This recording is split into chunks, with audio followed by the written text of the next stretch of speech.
Hey guys, what's up? Welcome to today is Tuesday of another week of remote learning. There was no video yesterday because I wanted you guys to do the reading on your own, and I'm hoping that you guys all have done that reading, because if you didn't, you're going to be lost for today's video.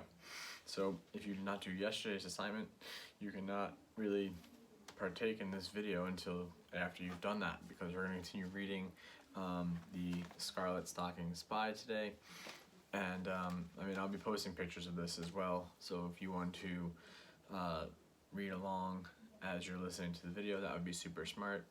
If you want to do that now, set yourself up so you can see the video and you can see the pages of the book. That would be great. If you don't, just listen carefully and you can go back and check the pages if you want. But we're going to continue reading today, and we're going to be looking at another Read, Think, and Wonder chart. So if you have your Read, Think, and Wonder chart from, I guess it was Friday that we started reading this, you can use the same one and just add on to it if you want, if you have space. If not, start on a new piece of paper and put part 2 on it, whatever you guys want to do, okay? Just make sure that it is about the pages that we read today, because we're going to be doing another 10 or so pages, all right? So we know in the Scarlet Stocking Spy that we have Maddie Rose, who's our main character. We have Jonathan, who's her brother. And Jonathan is the one who's currently fighting in the Revolutionary War, while she is at home and she's trying to help the American soldiers by hanging stuff on the clothesline, helping them identify the ships and whatever else, okay? And then yesterday you guys got to read some of the interesting parts of the battles themselves. And today we're going to pick up more with Maddie Rose, okay? Today we're also going to be meeting a new character, Seth. He's in today's reading briefly towards the end. And we'll go from there. So I'll give you guys a quick picture walk of the pages we're going to read today. There you go, Maddie Rose, some ships in the background.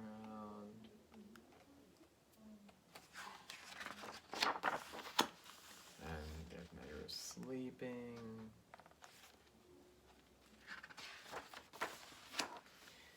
And there she is again in her house, looking out the window that she uses.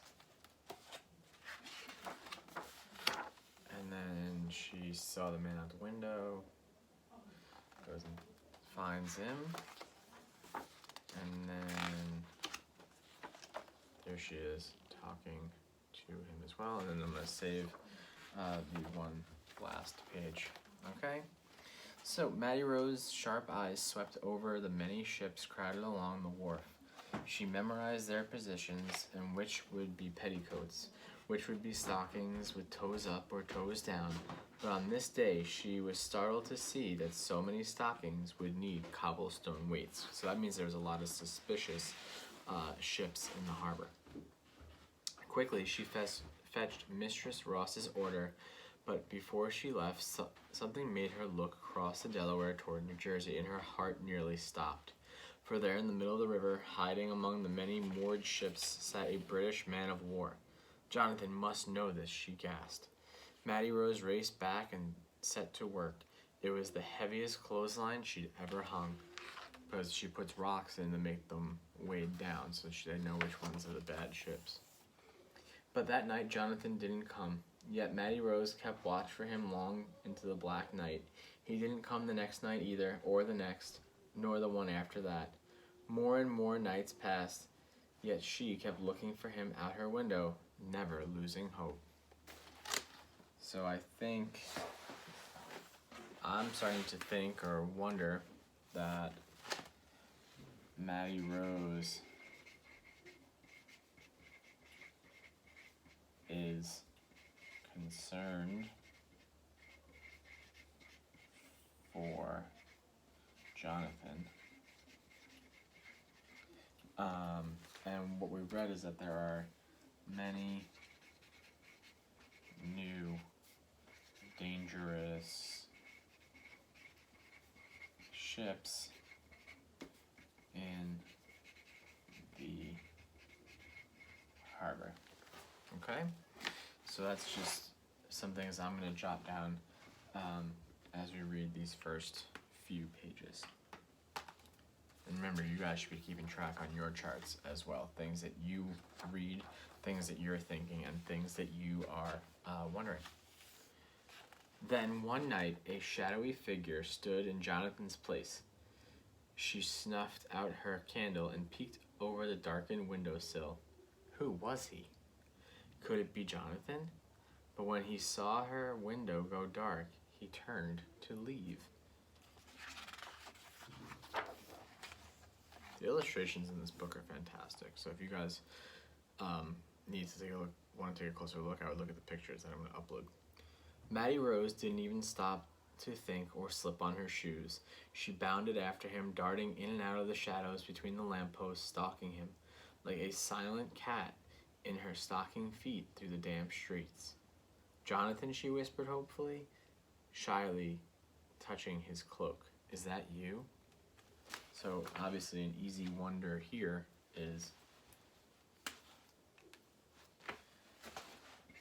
who does Maddie see out the window? And remember, all of your wondering should be questions, okay? Because they're things that you're curious about and you'd be asking questions about them. The stranger turned and smiled. I'm Seth, he answered, and by the looks of your feet, you must be little Miss Scarlet Stockings, Jonathan's sister. You know him? You know my brother? She choked. Her face flushed hot and her throat tightened as she waited for Seth's answer. But Seth was silent. Damp night air drifted in from the Delaware River, brushed against Maddie Rose's burning cheeks, and seeped into Seth's eyes as she stared hard into the darkness. Then, solemnly, he bowed his head and spoke in a low voice, meaning just kind of sadly, I'm proud to say I did, miss. And he's talking about Jonathan.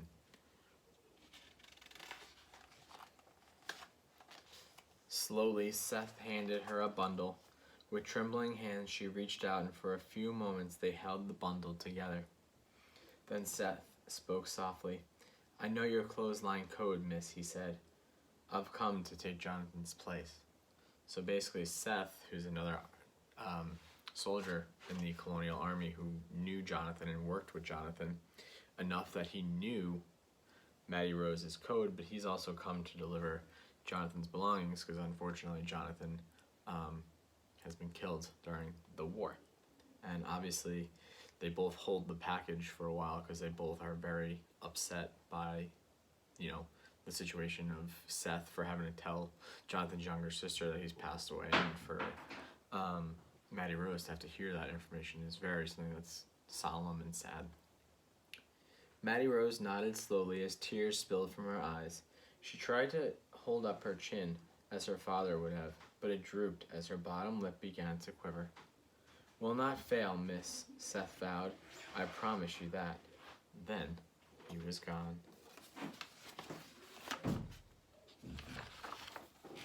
We'll do one more because I'm in a good mood. Back into her darkened room, Maddie Rose slowly untied the bundle. It was Jonathan's blue coat. Because remember, the blue coats were fighting the redcoats. Tenderly, she let her small fingers explore the blue wool, surge until she found it, a stiff, dry bloodstain. Then, with her littlest finger, she lightly traced 2 fingers on the pewter buttons, U.S., because their uniform was their identification, and the colonial army was already calling themselves the United States because that's what they wanted to become by defeating the British. So the buttons on the jacket said U.S. Us, she whispered in the dark. For us, dear brother, for all of us. And that's how she takes it, as us. But if you look close at the picture, it is U.S. for United States. But that's this very kind of touching way for her to take it.